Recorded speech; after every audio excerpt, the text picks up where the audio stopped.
dar sequência aqui no que o João disse, mas sobre um viés especificamente da imprensa, que eu costumo dizer que ajuda a puxar o gatilho de muitas situações em segurança pública. Não à toa a imprensa é chamada de o quarto poder. Ela, de fato, tem o poder de condenar e absolver pessoas, de instituir políticas públicas como se a autoridade fosse. Infelizmente, a nossa imprensa tem esse poder que não deveria ter, né, de ser reguladora de nossas vidas em muitas instâncias, na verdade. Deixando para trás, inclusive, a sua função primária, que é fiscalizar o poder, e não ser o poder, e não se sentar à mesa com o poder constituído. E, especificamente sobre segurança pública, eu venho cobrindo segurança há 10 anos aqui no Rio, e é isso, pouquíssimo mudou, como o João disse mesmo, e pouquíssimo mudou na cobertura da imprensa, porque pouquíssimo mudou na política de segurança pública e nas políticas tangentes da segurança pública, como é a questão da lei de drogas. Então, o que eu costumo dizer que a gente pensava do tipo, nossa, vai chegar a internet, teremos acesso maciço às informações, vamos nos libertar de vários problemas. Mas a gente não tem visto, como se diz, essa profecia se concretizar. Pelo contrário, o que a gente vê é a preguiça de muitos profissionais aliada ao sucateamento da profissão. Porque, inclusive, muitos profissionais foram substituídos por agências de comunicação ou, em muitos casos, simplesmente muitas funções eliminadas, né? Então, a gente tem, por exemplo, é muito, muito fácil de você abrir o jornal hoje e ler notas que as pessoas chamam de notícias, mas que não é uma notícia, na verdade, e que simplesmente reproduz o que a polícia falou, ou que reproduz o que um secretário disse, sem nenhuma reflexão, sem nenhum questionamento. Isso ficou muito, muito óbvio essa semana, porque assim, essa semana teve uma entrevista com o interventor, e ele disse que os índices de criminalidade caíram. Ponto. Eu li uma matéria em que isso era toda a informação. E, tipo, não disse de onde ele tirou essa informação. Quem disse que os índices caíram? Não existe questionamento. O interventor disse, isso é um fato, ponto final. E isso, eu digo que isso é muito, inclusive, abalizado pelo verniz de imparcialidade que a imprensa tem. E vou dizer para vocês, eu não sei se algum de vocês almeja ser jornalista um dia, mas imparcialidade não existe. Imparcialidade é um mito. Porque, assim, se você simplesmente repassa essa informação, você não está sendo imparcial, você está reforçando o discurso institucional.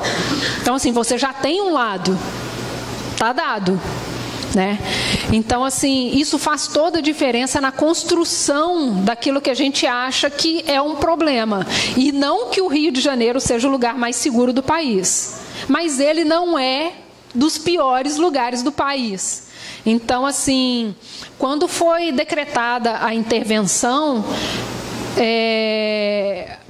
para quem acompanhou, a gente estava literalmente, a gente estava em ressaca de carnaval e de repente você foi bombardeado por explosão de violência. Então, assim, qualquer jornal que você viu aquela semana, você estava assim, gente, o que está acontecendo? O Rio de Janeiro está acabando. Porque todas as notícias eram explosão de violência, arrastão, mortes, sendo que, tipo, isso está assim todo dia há muito tempo. Então, assim, quando você começa a ver esses movimentos assim muito enforçados, você pode prestar atenção que vai acontecer alguma coisa, eles estão querendo alguma coisa. E depois, quando você realmente acompanhou as notícias, você viu que, inclusive, que os índices de violência não, sequer eram compatíveis com esse discurso, né? Porque foi analisado ali o período de carnaval e tipo, não aconteceu nada que já não estivesse acontecendo nos outros carnavais, né? Então, assim, nós somos todos pegos de surpresa aí na semana seguinte com essa bomba da intervenção no nosso colo. E tem essa construção daquilo que a gente chama de discurso, a discussão do discurso de perigo, do discurso de medo, e que é reiterado ali na imprensa muito forte. Eu estava prestando atenção nos jornais antigos, e vou voltar inclusive em parte do que o João disse. Eu trabalhei na pesquisa da biografia do NEM, o NEM da Rocinha. E aí eu estava prestando atenção em como os jornais eram escritos antigamente. E assim, é muito deprimente que, com todo o acesso à tecnologia e à informação que a gente tenha hoje, a qualidade da informação que a gente produz tenha caído tanto. É realmente muito assustador. Eu estava tentando reconstituir os fatos ali da Semana Santa de 2011, que foi quando... E aí a gente vê que nada mudou, né? Porque foi quando todas as capas de jornais foram o caos no Rio de Janeiro, fechou o túnel Santa Bárbara, muita gente morreu em mais uma das invasões na Rocinha. Nada que a gente não tenha visto ano passado, por exemplo. Mas quem aí estava aí em 2011 viu, como se diz, que era uma novela repetida, inclusive. Ou seja, né? Então, eu estava prestando atenção em como que as notícias eram escritas e realmente você conseguiria saber quem eram as pessoas envolvidas, de onde vinham, para onde iam. E hoje, quando você lê essas notícias principalmente relacionadas a tráfico, você vê, por exemplo, houve operação no Complexo do Alemão, 4 pessoas morreram. É só mais um número, você não sabe quem era. E aí, para poder chancelar essa informação, ainda vem vírgula, todas com ficha na polícia. Ou 2 tinham ficha na polícia. E isso justifica qualquer ação. Qualquer ação, porque são literalmente pessoas matáveis. E como disse o João, elas têm o perfil do matável, que é jovem, negro, que mora nessa área onde qualquer coisa pode ser justificada. Qualquer coisa pode ser justificada. Eu não sei onde vocês moram aqui, mas vocês conseguem imaginar a polícia entrando na sua casa com uma chave que ela tem e que não foi você que permitiu a entrada? Ou simplesmente chegar e chutar a porta da sua casa e quebrar tudo ali dentro, sem nem saber se é com você que ela precisa tratar. Isso é impensável, mas é normal em certas áreas da cidade. Então, assim, eu questiono essa coisa quando as pessoas falam: a democracia está em risco. Nós estamos vivendo uma situação extremamente delicada, mas há lugares onde a democracia nunca chegou. Nunca chegou. Essas pessoas não têm noção do que é democracia, porque não existe a possibilidade delas serem questionadas do tipo: bom dia, eu estou aqui com um mandado, eu preciso verificar essa informação, eu posso entrar na sua casa? Pouco tempo antes de ser decretada a intervenção, ainda no ano passado, quando foi mais uma vez estabelecido que a gente estaria sob a garantia de lei e ordem, e o Extra fez uma matéria muito boa, pegando as datas de quando houve as operações das Forças Armadas no Rio de Janeiro, ano a ano, e medindo os indicadores criminais que eram fixos, tipo roubo de carga, homicídio, assalto a transeunte, e tipo, nunca alterou nada. Nunca alterou nada. Então, assim, por que a gente continua realmente insistindo nisso, né? E aí o mesmo jornal, tempos depois, veio com aquela editoria de guerra. Como que vocês conseguem fazer um trabalho tão bom e, ao mesmo tempo, um desserviço tão grande? Porque, inclusive, a editoria de guerra não é novidade. Essa editoria já existiu no Jornal Globo há um tempo atrás. E aí depois você vem com aquela onda da campanha Reage Rio. E aí você vê, gente, essa campanha também já existiu. Então, assim, esse ciclo, ele permanece inquebrável, exatamente porque, como o João disse, a gente continua insistindo nas políticas ultrapassadas, racistas, que a gente costuma importar de países onde já deu muito errado. E a gente continua como se nada tivesse acontecido. Exatamente a política, a nossa política carcerária e a nossa política de drogas, elas são importadas em sua grande maioria dos Estados Unidos, onde já deu merda há muito tempo e eles já estão revisando tudo e a gente aqui batendo na mesma tecla, como se a gente não conseguisse ver que eles já avisaram que não deu, já estão revisando tudo, eles já afirmaram que, olha, realmente o efeito da lei de drogas é o encarceramento em massa e especificamente de homens negros. Então, assim, apesar de nos Estados Unidos as pessoas negras representarem menos de 15% da população, 1 em cada 3 homens negros vão para a prisão. Então, assim, já deu errado lá, por que a gente espera que aqui funcione de outra forma, né? E aí a gente realmente vê que o papel da imprensa nesse cenário todo é que ela não faz o seu papel, ela simplesmente ela reforça o discurso governamental. E a gente vê isso muito, por exemplo, eu acho que isso ficou muito claro, eu acho que é um exemplo mais recente aqui, que é possível dar, com as unidades de polícia pacificadora. Então, assim, a gente viu que, por mais, como se diz, que a casa estivesse caindo em vários lugares, a imprensa permanecia falando, pacificação, estamos em paz, está dando tudo muito certo, olha só, abriu um banco na favela tal, agora tem um McDonald's na favela X. Então, assim, esse discurso permaneceu muito tempo, mas a coisa já estava dando errado há muito, muito tempo.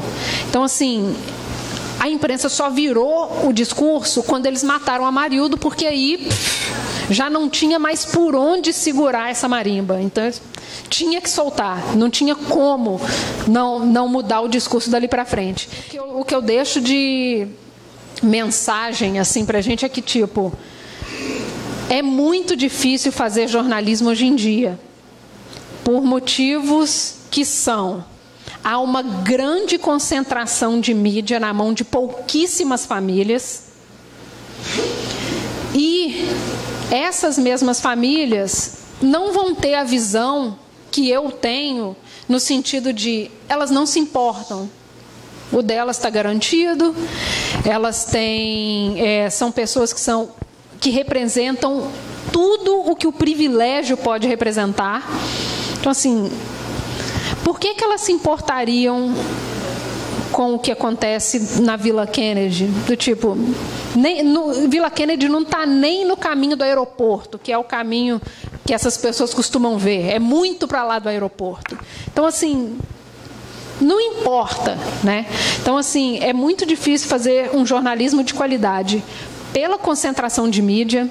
É muito difícil fazer um jornalismo de qualidade porque as redações estão enxutíssimas. Então, assim, aqueles profissionais que eram os profissionais antigos e que, por exemplo, poderiam, inclusive, se lembrar do que foi notícia há mais tempo para construir uma notícia contextualizada, eles foram demitidos. Então, assim, você tem pessoas que saem da faculdade hoje e que amanhã estão assinando várias matérias e que é isso. Eles não têm tempo de pesquisar, porque o jornalismo hoje é praticamente uma fábrica, você tem que literalmente produzir 5 matérias por dia. Então, assim, como? Ou você tem o número ou você tem a qualidade, porque as duas coisas é praticamente impossível de serem feitas hoje em dia. Então, assim, e ainda tem um problema maior, que é a linha editorial. Então, assim, por mais que você tente cavar uma matéria interessante, o seu chefe vai dizer, não me interessa. Isso não interessa para a nossa linha editorial. Então, assim, é muito difícil. O que eu digo para vocês é que a gente precisa apoiar as mídias que não são corporativas hoje em dia. A gente precisa apoiar esses outros veículos, porque é dali que está vindo a contra-informação. Então, assim, através dali você consegue dar informações mais contextualizadas, você consegue cavar coisas que não são interessantes para outros meios de comunicação. Então, a gente tem, por exemplo, um caso muito emblemático, que foi, por exemplo, o Swiss Leaks, que foi o vazamento daquelas informações sobre pessoas que tinham empresas fora do país, basicamente para lavar dinheiro. E como que os jornais iam dar essa informação se os donos dos jornais estavam nessas listas? E ali a gente vê que, muitas... Em todos os países que estavam envolvidos nesse grande projeto, houve grande repercussão.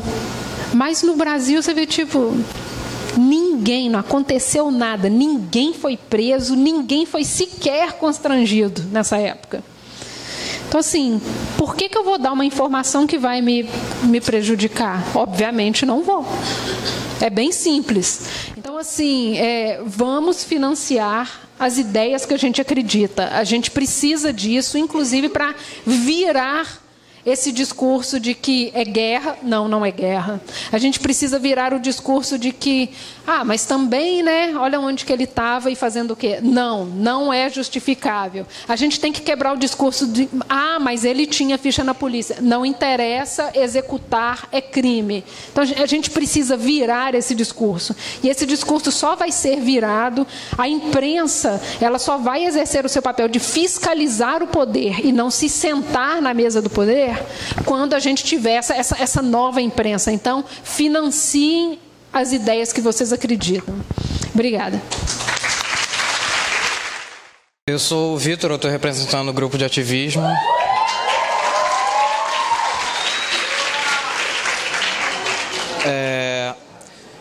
O Ramon pediu para a gente elaborar um texto em nome do grupo e sobre o que a gente falou nas últimas oficinas, né, nas últimas aulas. O grupo de ativismo discutiu nas últimas semanas a atuação dos militares no Rio de Janeiro em relação ao índice de violência e os acontecimentos recentes com o assassinato da vereadora Marielle e a troca de disparos na Praça São Salvador. Percebendo que a violência não está presente só nos morros e periferias, mas está presente em nosso cotidiano, não necessariamente sendo ligado aos moradores dessas regiões. Outro assunto discutido em relação à criminalidade, não só na cidade, mas no Brasil inteiro, foi o uso de drogas e a legalização das mesmas, com o motivo de compreender se a legalização das drogas poderia abaixar o índice de violência no país.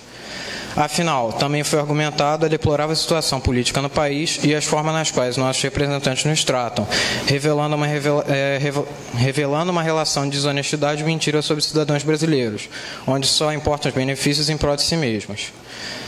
Aí eu fechei com uma pergunta: a intervenção federal é uma forma de manter segura a população das grandes cidades ou seria apenas uma maneira de começar com essas grandes metrópoles outro processo de militarização governamental?